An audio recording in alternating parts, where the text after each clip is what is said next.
Welcome to Philanthropy SA. This is a podcast about and for the philanthropic community in San Antonio and South Texas. We introduce organizations and people who are making an impact in the community. Beneficent Financial is proud to sponsor this podcast, and it is our hope that you enjoy this conversation about the impact we can have. The goal is to edify and inspire. Now please join our host, Dan Rebman.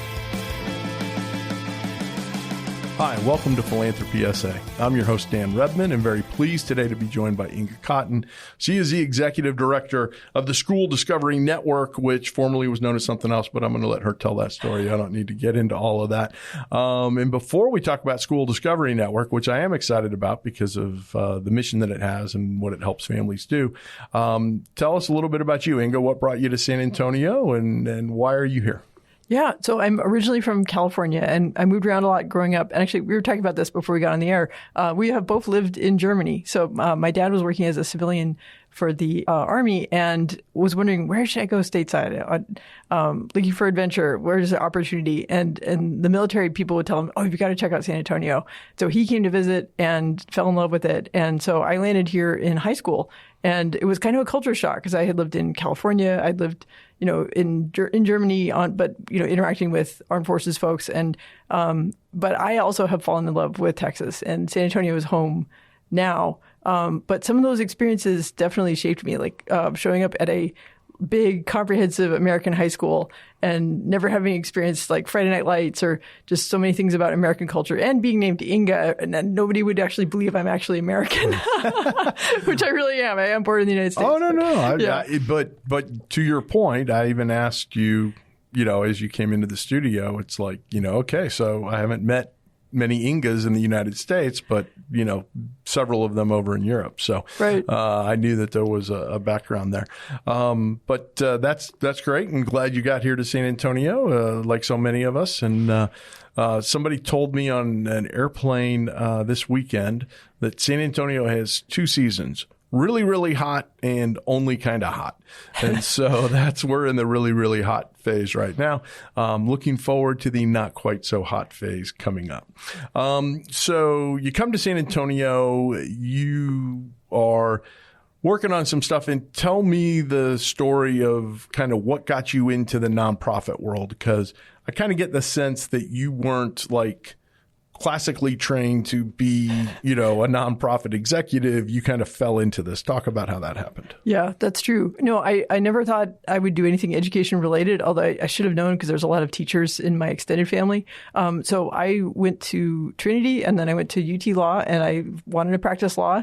And I very quickly burned out and just realized this is not what I meant to do. And I don't know what I'm supposed to do. So, but I was very lucky. I met my husband, who's a wonderful guy. We had two kids. I was working part-time at law firms. And then, raising my kids, realizing that I think from birth, I realized my son was wired up a little differently. And then when he was 3.5, we found out he has autism. And then that was a wake-up call for me that I'm going to have to work harder to be his advocate. I'm going to have to try harder to find schools that are the right setting for him. And so I started doing research, and hey, I am a lawyer, so I am a good researcher. And now I understand why I did that, like what path I was supposed to be on. And as I did the research, I realized there was not a good tool out there. I could dig through databases, I could read statutes, but I had a hard time, and I'm specially trained for this, like to be a researcher, not to know anything about education, but I have, instincts as a mom of like what's going to serve my kids well. And around the same time, a family friend, she also has kids about the same age, and we'd meet up for play dates in her living room. So, picture, crayons flying around, kids chasing each other with toys. And she's telling me about new charter schools coming to San Antonio. And I got really excited because actually my first college term paper was about school choice back in 1992. And the professor was like, this is a weird idea. Really? I'm like, yeah. It's really exciting. And then sort of set the idea aside and, didn't really feel like I could make a difference in it. But then as a mom being motivated, it's like, okay, I need to solve this for my own kids. And why don't I start a blog and share what I'm learning, and other folks can learn along with me? And same thing. And so I found out my friend is helping these new charter schools get established. In fact, I just drove by Basis, right? So they opened 2013, but the blog started in the spring of 2012. So actually, which I sometimes pinch myself, like I've been at this for a while, but I feel like the first 5 years or so were almost like an internship where my primary focus was raising young children, my son and my daughter. But I put any free time I could find into researching education, like what makes a good school and what tools do parents need to be able to research which school is going to be the right fit for their kids. Super. And so originally when this all started, though, it wasn't called what it's called today, right? It had a different name back then. That's right. What is that? That's right. So the original name was San Antonio Charter Moms because there were a handful of us moms who were all friends and curious about these new schools that were coming. And, it was kind of a collective effort. But then about a year ago, we rebranded as School Discovery Network because we realized we had really, as attached as I was to it, we had really outgrown that name because we do talk about a lot more than just charter schools. Right. Yeah. You have information about private schools on the site, and I think some of the ISDs as well, right? Yes. So, it's not here's just your choice among the charter schools. Right. So walk us through some of the services that you provide and, kind of who uses those services and then, how you get the funding to be able to provide these services. Yeah. So the initial project was a website. So it was a WordPress blog.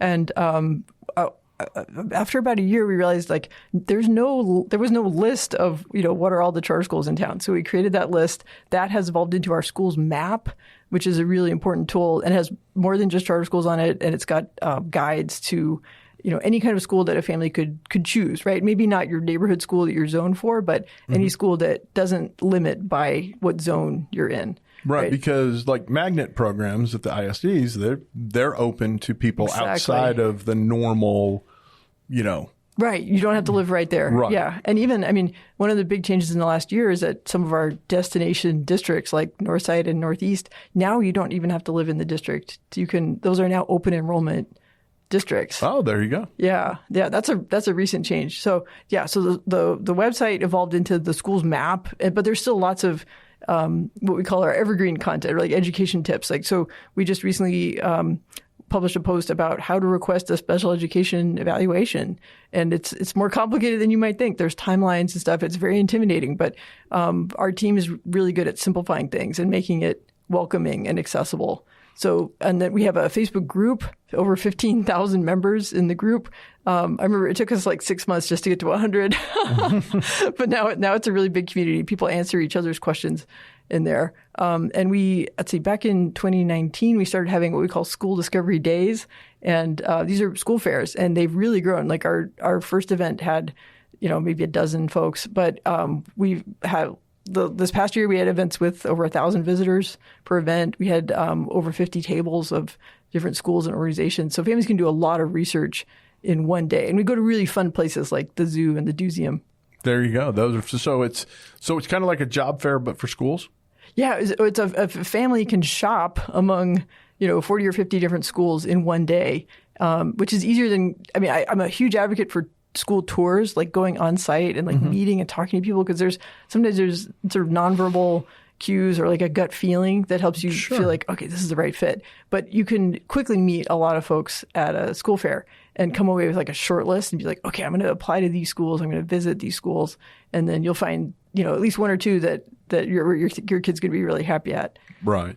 And so what are some of the things put yourself back in those early days. You're a mom of a kid and you're kind of suspecting, hey, maybe there's, something that's, that is going to mean that the learning is going to come in a different way than a mainstream type kid. What are some of those kind of signs that folks can be looking for to say, hey, maybe we're going to need to be looking at some different types of choices when it comes to education? Yeah. I think every parent knows their own kid the best, and I think that's really important. I think everyone needs to trust their instincts, and also, talk to your friends, because what seems normal to you, your friends might notice that well, not every kid takes all their dominoes and builds a pyramid out of it and knocks it down, or lines up all their cars that way or something. So then you notice those unique things, right? Like, so like my son was an early reader and good at verbalizing with me, but he was not a good communicator with people outside the family. He would rarely speak at preschool. So things like that where development doesn't line up with what's expected, like that's a sign, it's like, yes, get the diagnosis, make sure that they're eligible for services. But also even like there's things like, if you have a kid who's really active and then you're like, okay, I need to find out how much recess time does this elementary school have, right? Or if you have a kid who's like super social and they're going to talk a lot, like find that environment where that's a strength and that's celebrated instead of being punished. Sure. And so, but you also help families that they may not have any particular special needs, so to speak. Right. They're just kind of trying to identify the best school for them and for their child. Yeah. I think one of the, as this has been a learning process for me, but that unfortunately there are way too many kids in San Antonio who are below grade level on things like reading and writing or math. And I want to point to City Education Partners, who's done some great reports on this. They break it down by city council district. And, in some parts of our city, there's like less than half of the kids are reading at or above grade level. Mm-hmm. And for math, it could be even lower. And so, unfortunately, what that means is, I think every nonprofit should ask themselves, how do I put myself out of business? How do I solve this? Right? Now, I don't think in education will ever solve it because parenting will never be solved, right? But my dream is that a kid could walk into any campus anywhere in San Antonio and get a great education. That's where we need to be. We're not there yet. Right now, there's too much variation. Like some schools are doing an outstanding job and they have the majority of their kids are achieving well, and other schools are, you look at the data and you wonder, like, why are these kids not being reached? Okay, do the people on campus have faith in these kids, right? Because every part of town, the kids can achieve, right? You can't write off certain parts of town or certain racial ethnic groups and say, well, those kids just aren't meant for college. That's complete BS. I reject that. I think any child anywhere has potential. And I learned that from my own son, with the special education label. Sometimes people would just write him off and say, what, you think he's going to go to college? Oh, Mom, your optimism is beautiful. I'm like, no, he's in college right now. He's a roadrunner. Go UTSA. Birds up, man. He's in college. And there were people who thought I was crazy to believe that. And I'm like, no. I know what's inside him. I will help him get there. And I want every family to believe that. Don't let anyone tell you just because you're from that part of town or parents don't speak English or parents didn't go to college, like every kid can achieve. And so as you're getting that message out to people, what kind of outreach do you do in those communities, particularly the ones that may, for socioeconomic reasons or whatever, kind of feel like, okay, well, all we've got available to us is, our local school? Yeah. Part of it is we provide our information bilingual, so English and Spanish, and our team. So I'm kind of a fuddy-duddy about how I use social media, and I tend to write long blog posts. But our team is great about making things really dynamic, like short videos, and getting those out to more markets. And one of the things we do is by our events, by offering free admission to great places like the zoo or the museum, it will attract families who want to have that experience for their kids. And then while they're there, then they also get the information about education. And I really want to open people's eyes that they're not necessarily locked in. Like they may have your neighborhood school may be the best place to go, right? We have some wonderful neighborhood public schools in San Antonio, but you do have options. So if your child needs a unique learning model, so we talk a lot about I have kids who like liberal arts, like they love reading and poetry and stuff, but they also love STEM, right? So my son graduated from a STEM high school. My daughter is currently at a STEM school and she's studying robotics and she wants to solve robot vision and, how are robots going to live in our houses with us? And I'm a little freaked out, but I think she'll solve it. Well, as long as they do my dishes, I'm good with the robots. Just tell your daughter to get them doing the dishes for us, and then we'll be set. Yeah, she's fed up with chores, so she wants. Then that'll be high on her list. Yeah. This is probably a good spot to stop and hear a word from our sponsor. We'll be right back.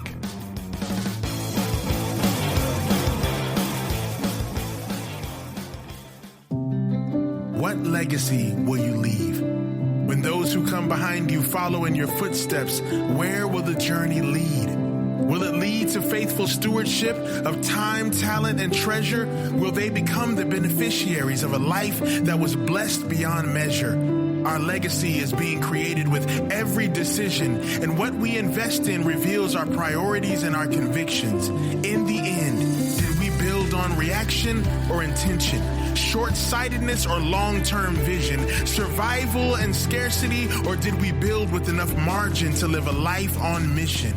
You see the future and the need to prepare.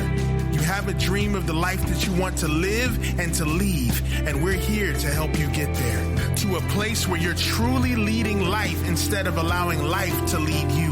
Where investments are personal, multiplicative, and purposeful. To a place where you live a life of impact long after you've passed the baton, and what you set in motion continues with longevity after you're gone. It is possible that in the pursuit of purpose, we can leave a legacy of philanthropy and a lifestyle of service where you made every act of kindness count and every investment made the world a better place, no matter the amount. This is what success can look like when we team with intentionality to achieve more than we ever thought we could, where our mission meets your life's vision and where you're set up to do well so that you can do good.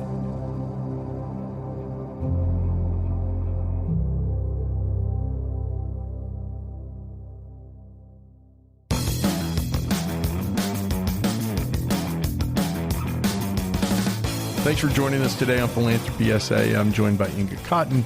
She is the executive director of the School Discovery Network.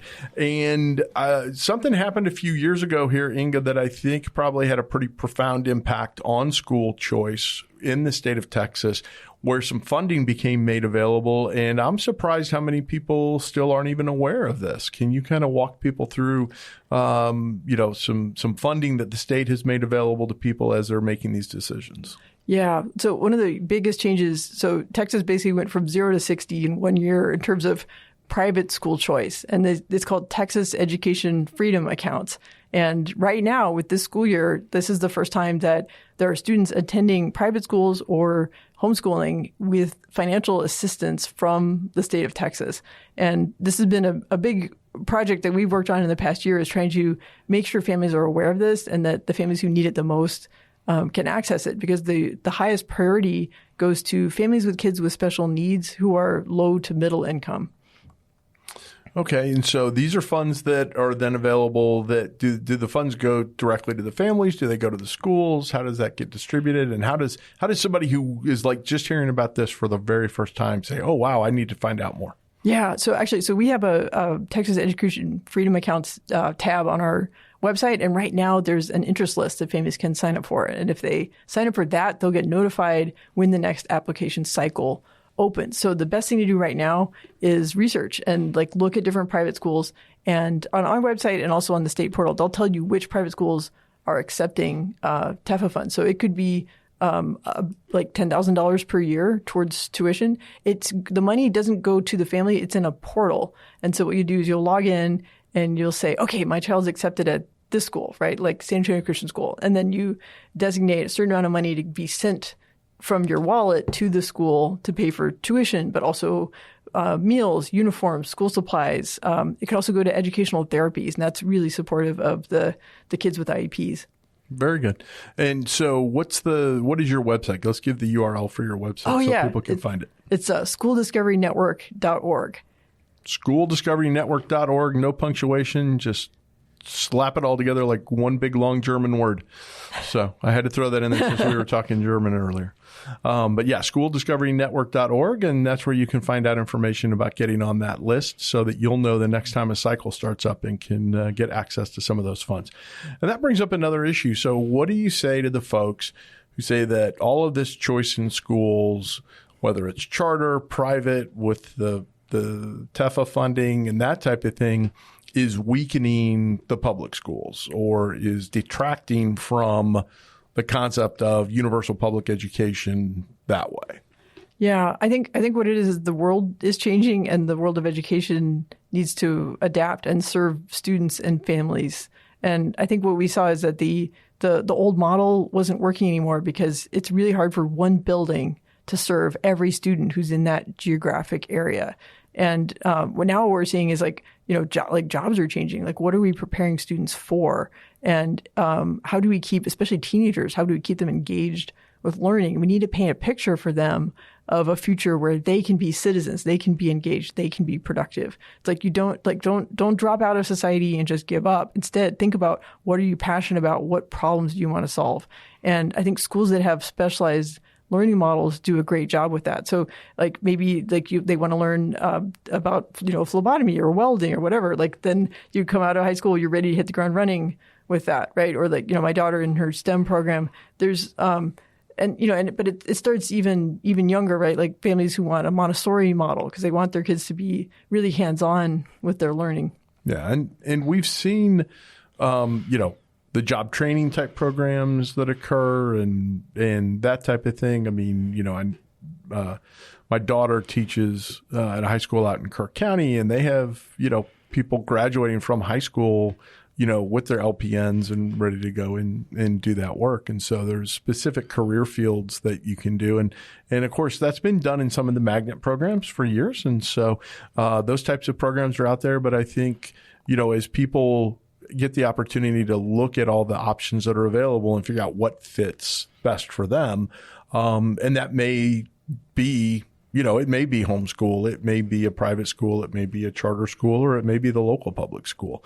But getting that information and making that choice proactively and saying, no, this is the best place for our kids. I think that's kind of what you're trying to do. Yeah. We don't want, I guess when the blog started, either there weren't enough high quality options, or once they started to open, they'd have huge waiting lists and families would get really discouraged. And instead, we're in a different environment now, which is better. Like, even really good schools don't tend to have such long waiting lists. It's much more hopeful. They're like, oh yeah, we're going to get in.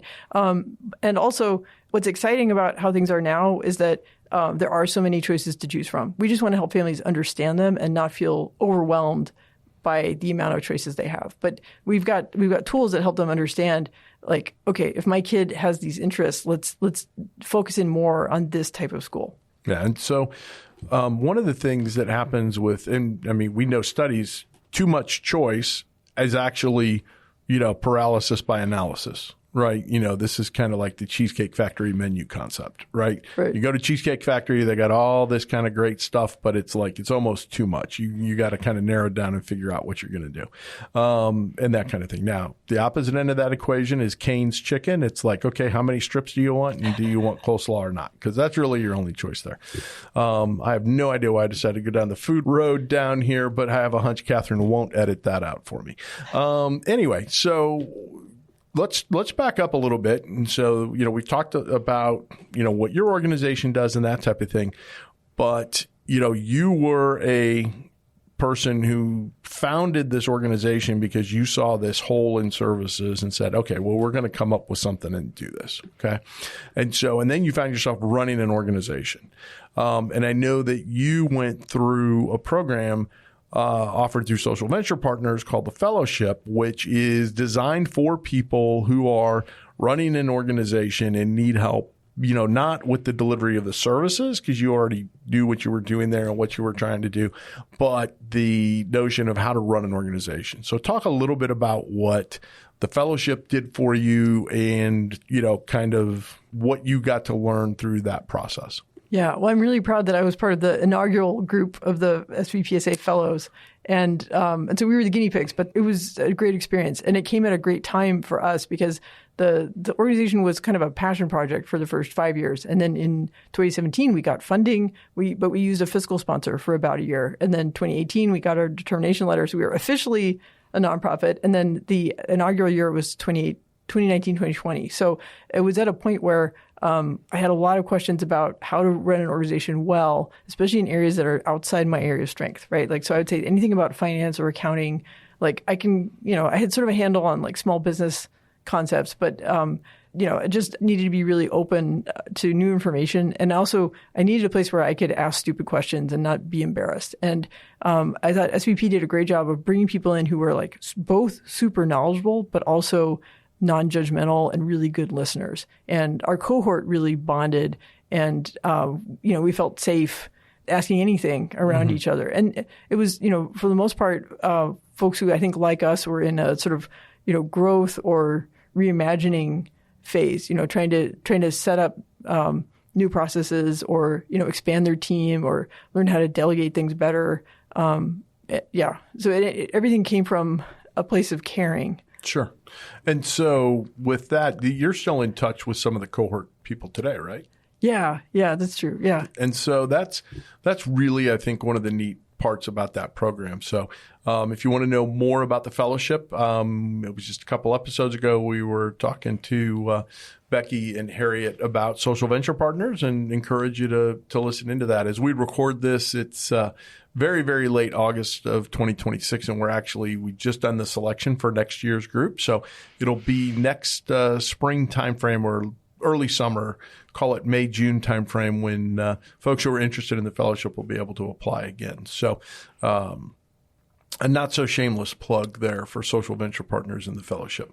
One of the things that, you've already mentioned some other agencies or entities that you work with. Talk about the collaboration with other folks that are in the education space. I mentioned that because when you were talking about reading and that kind of thing, I'm thinking about my friend Charlotte Bell at Project Transformation, and they work on getting people to maintain their reading levels over the summer so they're not coming back. So, there's all these organizations and how they fit together.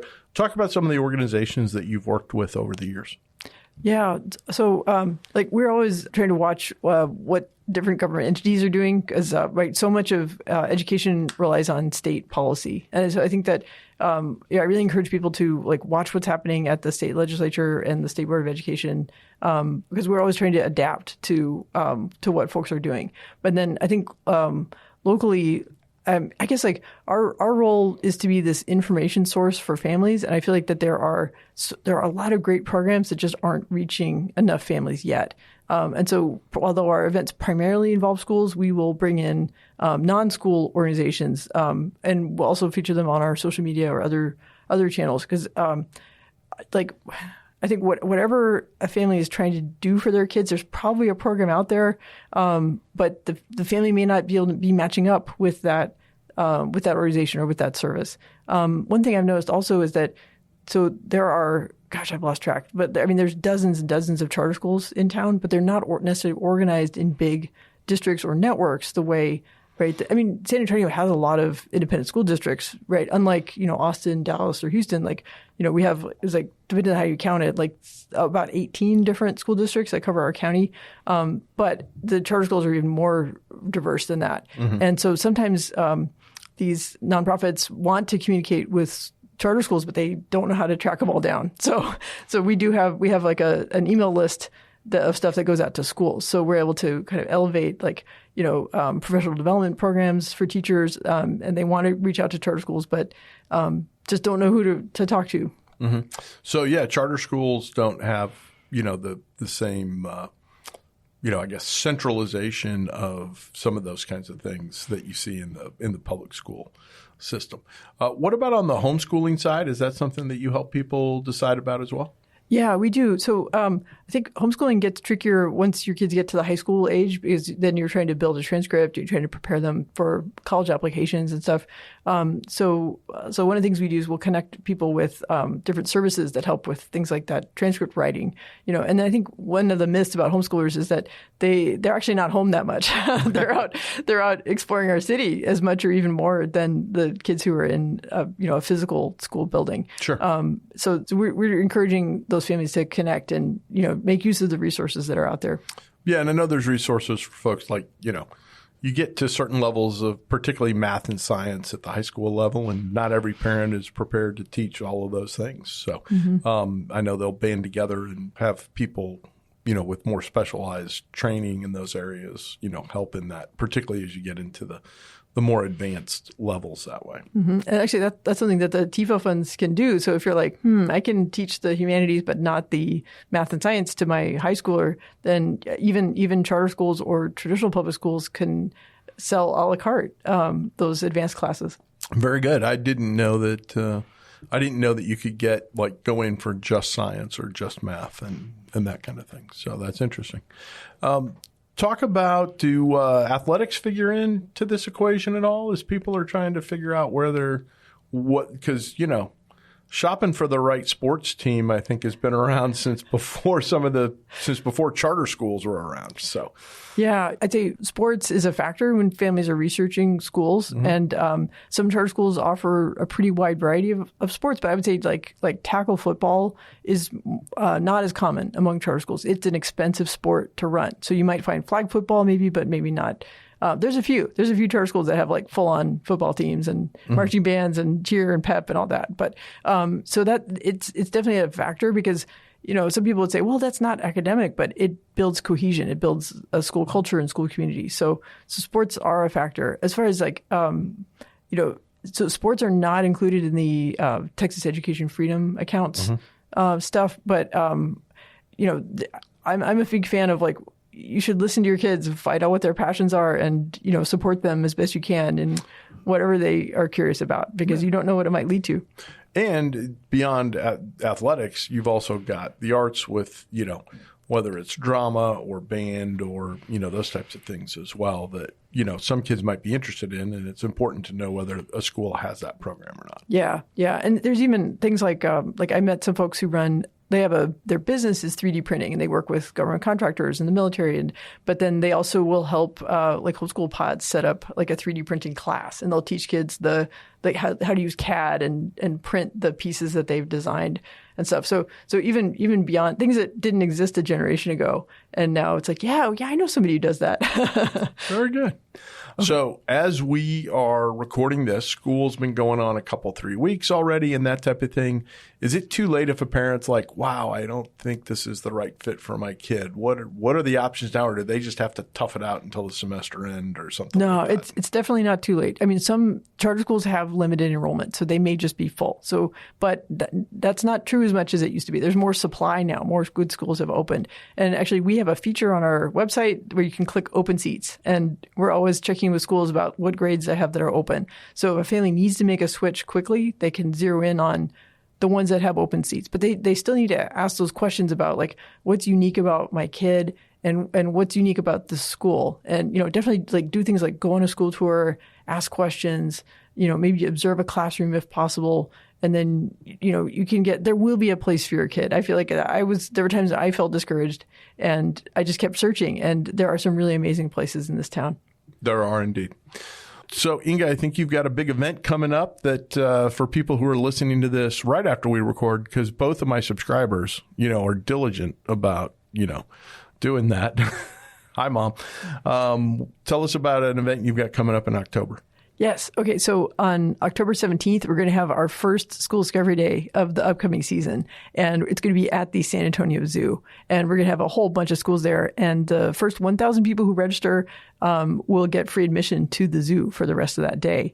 And registration opens on August 31st. August 31st, registration opens. October 17th is the date, and you get to go to the zoo for free. That's right. It's like a timeshare. You just have to listen to it. No, I'm kidding. It's not like that at all. But you do get the opportunity to hear from a bunch of great schools if you're interested. That's right. And they'll be giving away stuff like, slinkies and pencils and things like that. Yeah. So, who doesn't want swag? Right. Great. Thanks for telling us about that. So we're kind of getting up towards the wrapping things up. What is something that, you were hoping I'd ask you about that I didn't, or just something you want to make sure that the audience gets a chance to hear?